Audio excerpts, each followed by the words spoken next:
6 years ago, Heather Bateman's husband, Michael, was knocked down on a country road. I saw him 1 minute, the next minute I saw him, he was lying on the ground.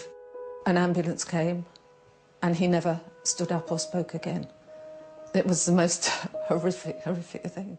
Michael fell into a coma. They'd been married for 28 years, and as the main breadwinner, his wages paid the household bills. Had you both made plans for the future? We'd written our wills. I assumed that would be all I would need for the rest of our lives. But as Michael was still alive, Heather discovered she wasn't allowed to use any of his money. Heather couldn't legally have access to Michael's accounts whilst he was ill because he hadn't granted her power of attorney over his finances before the accident. With that in place, she would have had complete control over all of his money. Instead, she had to apply to the Court of Protection. That is a court set up to protect the assets of vulnerable people. Heather finally got permission to manage her husband's finances, but with very strict conditions attached.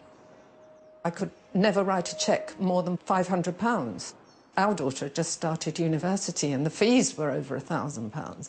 So I was sort of being asked to ask permission to pay my own daughter's university fees. The system was overhauled in 2007 in an attempt to deal with the issues raised by cases like Heather's.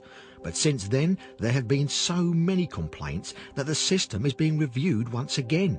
The Ministry of Justice told us that the changes in 2007 do allow a more personalised approach and give most people who deal with the court greater flexibility over how money is spent, whilst ensuring safeguards are in place for vulnerable people.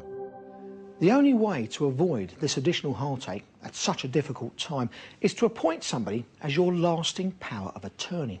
But despite the government's advice that everybody should do this, only 135,000 people in England and Wales registered one in the last 2 years. That is less than 1% of the population. Lawyer Julia Avery is an expert in this field.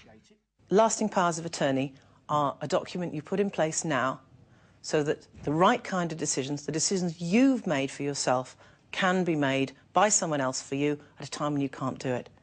To grant somebody lasting power of attorney, you need to download the forms from the Office of the Public Guardian's website, fill it in, get somebody to witness it and then pay £120 to register it. Or you could just pay a solicitor to do the whole lot for you. Having power of attorney could have saved Heather significant costs and a great deal of distress. After nearly 3 years in a coma, her husband Michael died. I cried when Michael died, and I cried when I was released from the Court of Protection, that at last I was free. I wouldn't want anybody to go through that if they could avoid it.